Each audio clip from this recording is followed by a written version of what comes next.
Hello friend, नमस्कार। सावी study अड्डा institute में आप सभी लोगों का स्वागत है।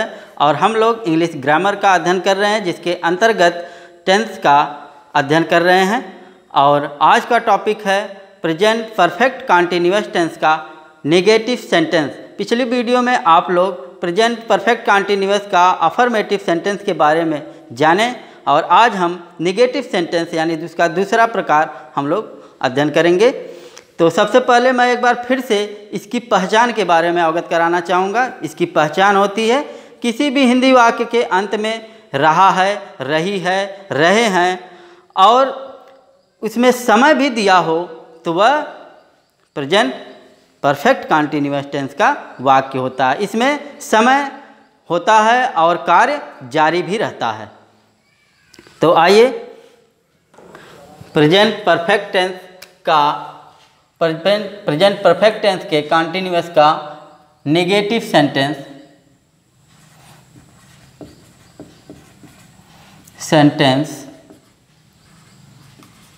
का अध्ययन करते हैं। और सबसे पहले इसमें हम यह ध्यान देंगे कि इसमें सहायक क्रिया हैज बीन या हैव बीन का प्रयोग किया जाता है, यानी कि ही सी इट और सिंगुलर नंबर सब्जेक्ट के साथ हैज बीन का प्रयोग किया जाता है। आई यू वी दे तथा बहुवचन या प्लूरल नंबर के सब्जेक्ट के साथ हैव बीन का प्रयोग किया जाता है अफर्मेटिव में। लेकिन निगेटिव में हैव नॉट बीन और हैज नॉट बीन का प्रयोग कर दिया जाता है, यानी कि हैज और हैव के बीच में नॉट का प्रयोग किया जाता है। नियम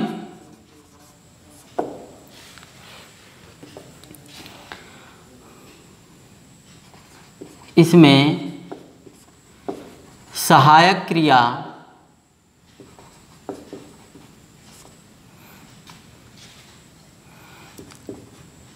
हैज नॉट बीन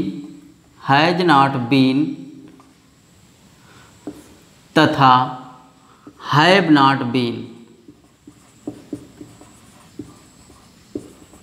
का प्रयोग करते हैं।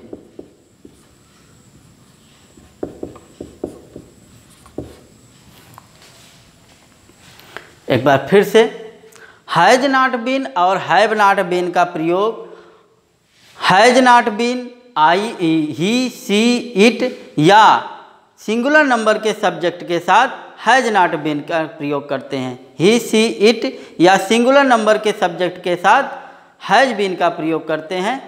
और निगेटिव में इसमें नॉट का प्रयोग कर दिया जाता है, यानी कि हैज नॉट बीन और प्लूरल नंबर सब्जेक्ट या आई यू वी दे हो, प्लूरल नंबर के सब्जेक्ट के साथ हैव नॉट बीन यानी कि नॉट का प्रयोग बीच में किया जाता है। हैव और बीन के बीच में नॉट का प्रयोग कर दिया जाता है। दूसरा चीज इसमें होता है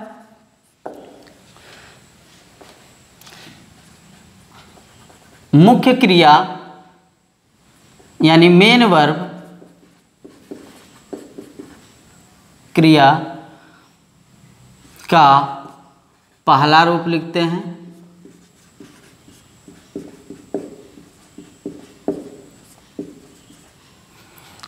और उसमें आईएनजी का प्रयोग करते हैं, आईएनजी को जोड़ते हैं।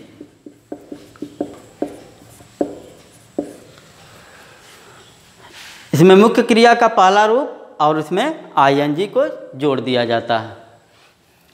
तीसरा नियम में था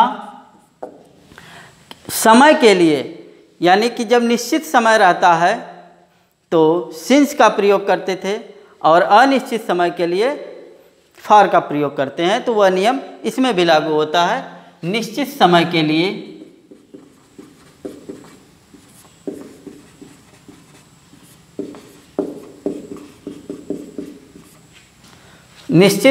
लिए सिंस तथा अनिश्चित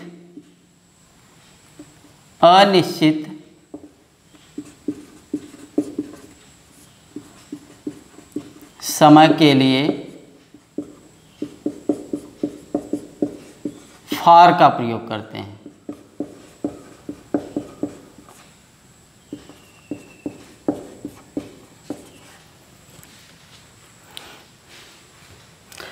फार्मूला है यानी लगाने का तरीका। सबसे पहले सब्जेक्ट, इसके बाद हैज बीन, हैज या हैव, फिर नॉट या ये भी लिख सकते हैं नॉट बीन एक ही में, फिर मेन वर्ब का पहला रूप और उसमें आईएनजी जोड़ा जाता है, प्लस ऑब्जेक्ट प्लस सिंस या फॉर प्लस टाइम का प्रयोग करते हैं। जैसे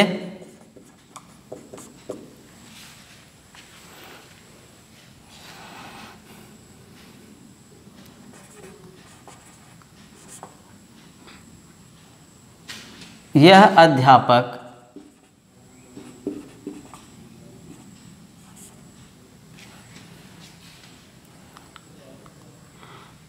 दो वर्ष से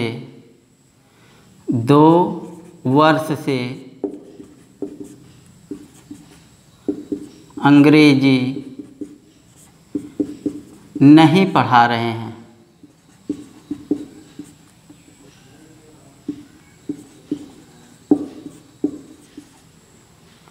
यह अध्यापक 2 वर्ष से अंग्रेजी नहीं पढ़ा रहे हैं।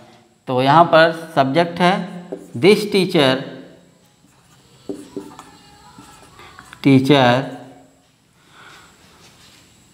हैज नॉट बीन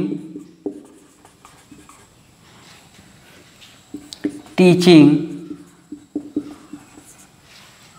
इंग्लिश 2 वर्ष से, इसलिए निश्चित नहीं है, यहाँ पर फॉर का प्रयोग करेंगे, फॉर 2 ईयर।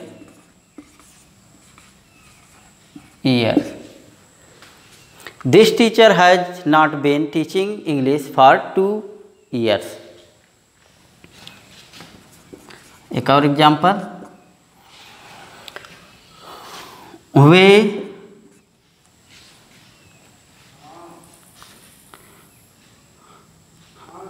सोमवार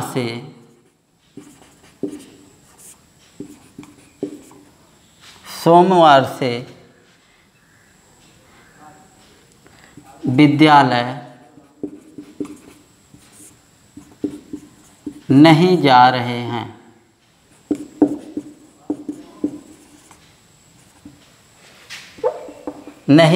हैं। तो यहाँ पर सबसे पहले सब्जेक्ट यानी दे, और दे के साथ प्लूरल नंबर के साथ हैव बीन का प्रयोग करेंगे। हैव बीन और नहीं है तो इसलिए नॉट,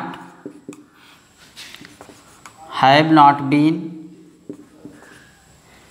फिर इसके बाद मेन वर्ब यानी गोइंग, आईएनजी जोड़ दिए, गोइंग टू स्कूल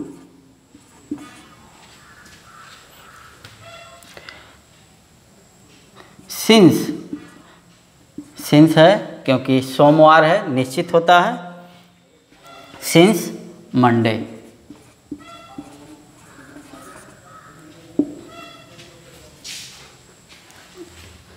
एक और एग्जाम्पल,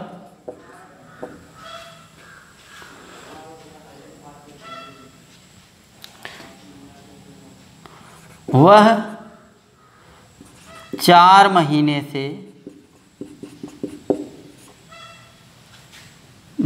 से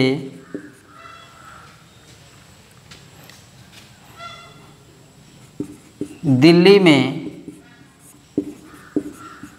नहीं रह रही है। वह 4 महीने से दिल्ली में नहीं रह रही है। तो यहाँ पर लिखेंगे सबसे पहले she has not been living living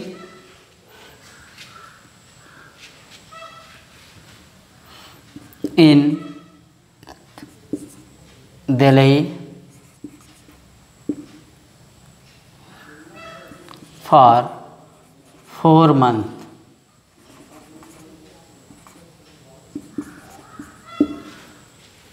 She has not been living in Delhi for 4 months। तो इस प्रकार निगेटिव का हम लोग अनुवाद करेंगे। एक बार फिर से मैं बताना चाहूँगा, प्रेजेंट परफेक्ट कॉन्टिन्यूअस का निगेटिव सेंटेंस सबसे पहले इसकी पहचान होती है कि किसी भी हिंदी वाक्य के अंत में रहा है, रही है, रहे हैं और वाक्य में समय भी दिया हो तो वह वाक्य जो है आपका प्रेजेंट परफेक्ट कॉन्टिन्यूअस टेंस का होता है। इसमें सहायक क्रिया हैज बीन और हैव बीन का प्रयोग किया जाता है। निगेटिव में हैज नॉट बीन और हैव नॉट बीन का प्रयोग करते हैं।